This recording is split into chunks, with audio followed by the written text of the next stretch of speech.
Putting a stop to the illicit drug trade was one of the federal government's reasons for legalizing cannabis.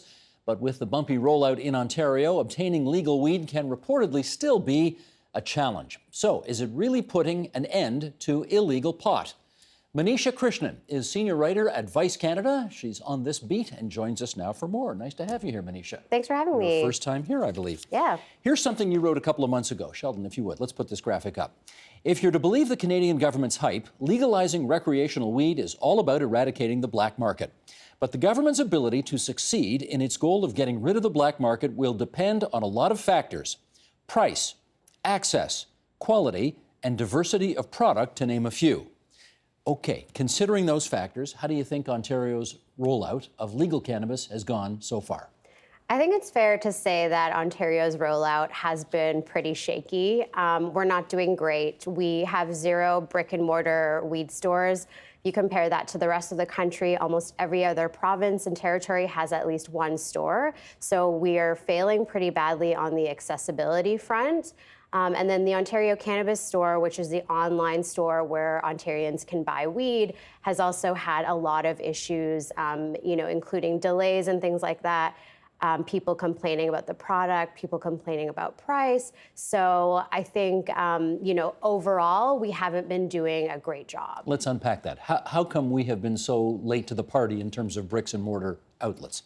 So, what happened was things got very complicated with the change in government. The Liberals had initially planned to have 40 brick and mortar stores run by the province open by now, and they were going to gradually increase that to 150 by next year. And so Doug Ford's government decided to go with a private retail model instead. Initially said there would be no cap on the number of stores in the province. And then recently they changed their mind and said, actually, we're going to put a cap of 25 stores that will be decided through a lottery. And that 25 store cap may remain in place until the end of this year, and those stores aren't going to open until April. Okay, more on that in a second. Let's go to the second part of that answer, which was, at the moment, if you want to get legal cannabis in Ontario, you've got to go to TOCS, right? TOCS, the Ontario Cannabis Store. Right. Oh, I love that acronym. Good one. TOCS, good one. Yeah. and it's all online, right? They mail it to you. Yes. How's that going? So, initially there were massive delays. I ordered some cannabis at midnight on legalization day, and it took almost 3 weeks to get to me. And that was the same story with a lot of people. But there were also some issues with, products being mislabeled. There was a genital spray that was mislabeled as something you can ingest orally. There were people that were complaining about the CBD and the THC content being mislabeled. So there were just a ton of issues that came with the OCS rollout. And when you got what you ordered, did you get what you ordered? I did, yeah. You did? Because I've read your stuff and I know lots of people have not got what they ordered. Yeah, I actually was one of the lucky ones. I got what I ordered. I didn't get like a genital spray or anything like that. But it came 3 weeks late. Yeah. And the promise is what, like 48 hours or something initially, wasn't it? Yeah, and keep in mind that even when you're looking at the price issue, there's a $5 shipping fee, and you have to pay with some sort of credit card, which a lot of people have an issue with because then you're tracking that, right? And some people just want to pay cash for cannabis. On the retailing issue, as you pointed out, the previous government was going to be LCBO-style, government-owned and operated stores only. The Ford government has decided to go into the private space. From the people you talk to, which model is better? The people that I've talked to, many of them have been in sort of the cannabis industry for decades, so they really favor a private system because they want the opportunity to go legal and be legitimate, and it also makes sense because you have these people who have so much experience and so much knowledge, and they can kind of bring that to the industry. And I think that, people, generally speaking, don't love the LCBO system, so they didn't have the highest expectations of the government sort of being in charge of cannabis as well. Gotcha.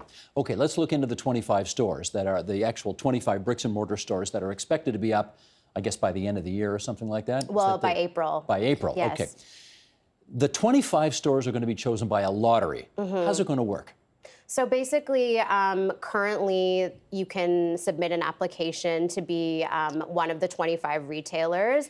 If you are chosen, within 5 days, you need to provide $6,000 and then a $50,000 letter of credit from a bank. Now, the issue with that is that a lot of banks don't want anything to do with cannabis right now. So that 5-day sort of turnaround is pretty tight. And then on top of all this, you have to be ready to sell cannabis on April 1st.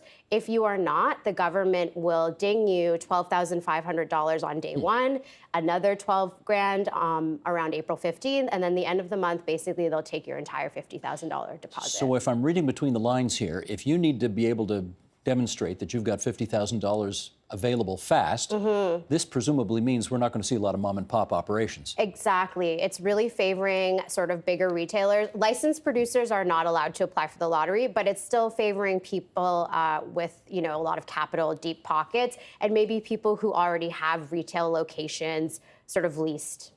Once the stores are open, any idea about how much regulation they will be subjected to? I mean, it sounds like it's going to be extremely anal, to put it mildly. It's just, we're going to see things like there's not allowed to be any display of cannabis or cannabis accessories visible from outside. None of the signage can be appealing to children. Potentially, they will ID you at the door. No one under 19 will be allowed in. You won't be able to handle the cannabis. You might be able to... No sampling the product? No sampling. No looking at the product? No free giveaways, no discounts. You'll be able to look at it and smell it through some sort of sensory box, but I don't think you'll be able to touch it directly. Now, those of us of a certain age, let me put it that way, I do remember going with my dad to buy booze. Right. 50 years ago, and it was the same experience. There was actually no booze on any shelf in any LCBO store. It was all in the back. Really? Yes, and you had to fill out a little form and give it to somebody, and they went back in the warehouse and got it for you. Right. It sounds like that's the model for selling cannabis in the 25 stores. Is that right? It sounds like it's going to be very, very hyper cautious. Yeah. Even if you end up throwing out product and destroying it, you have to film, they have to film themselves doing that and show it to the government. Okay. One of the options that the new government is giving municipalities is that if they don't want this in their municipality, they're allowed to opt out. And a lot have, I think. 23 municipalities, Markham, Mississauga are two of the bigger ones, have decided to opt out. What are the explanations these municipalities are giving for not wanting these stores in their locality?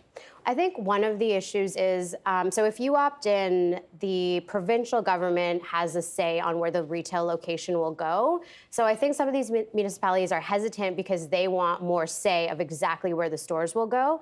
But I think that there are other issues. We come from this long legacy of prohibition, and a lot of people still aren't open to cannabis. So I think some of these mayors are maybe playing or catering to their bases who don't want to see cannabis being sold in their communities.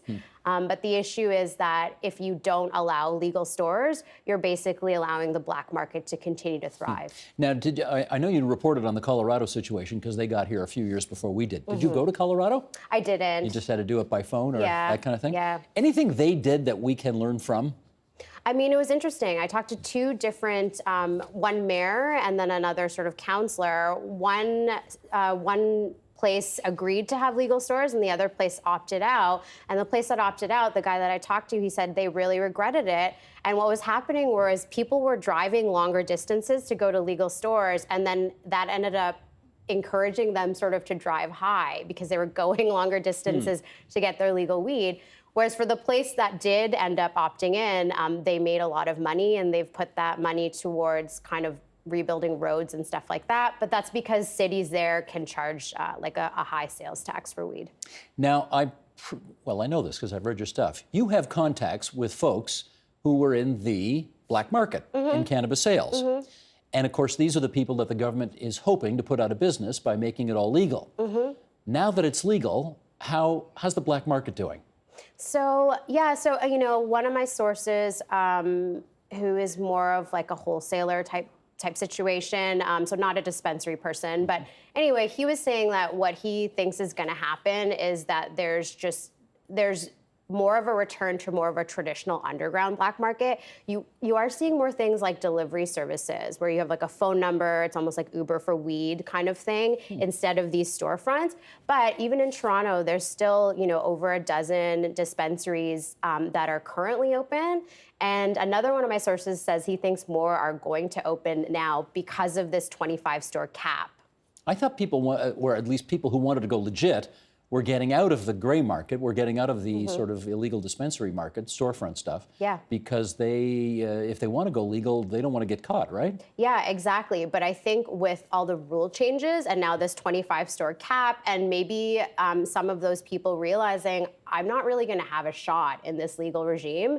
So while there is still this huge demand and the government's not filling it, why not continue to fill it and make a lot of money? Well, let's go to price point as we finish up here. And that is, again, if you're trying to put the black market out of business, can you do it by charging an excise tax, as the federal and provincial governments are on this product? There's the cost of delivery, and there's HST. Can you be price competitive if you do all that?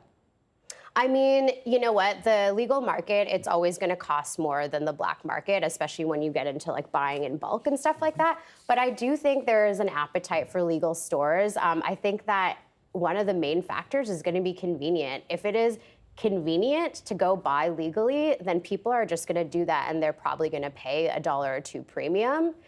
Except for the really stubborn, stoners who've been buying from their friend who grows for 20 years. They're not going to switch. But I think a lot of people would switch, and a lot of people who are curious will try it for the first time legally. Okay. Is there anything, just finally, that you think this province can learn from any other province or other jurisdictions about how to sell this stuff better? Well, Alberta went private, and those stores are making a lot of money right now. So I think the main message is open some stores because the demand is here. Gotcha. That's Manisha Krishnan. She's with Vice Canada, and she is on the weed beat. Yeah. Thanks so much for your help with this tonight. Thanks for having me. It was fun. The Agenda with Steve Paikin is brought to you by the Chartered Professional Accountants of Ontario, helping businesses stay on the right side of change with strategic thinking, insightful decisions, and business leadership. Are you on the right side of change? Ask an Ontario CPA.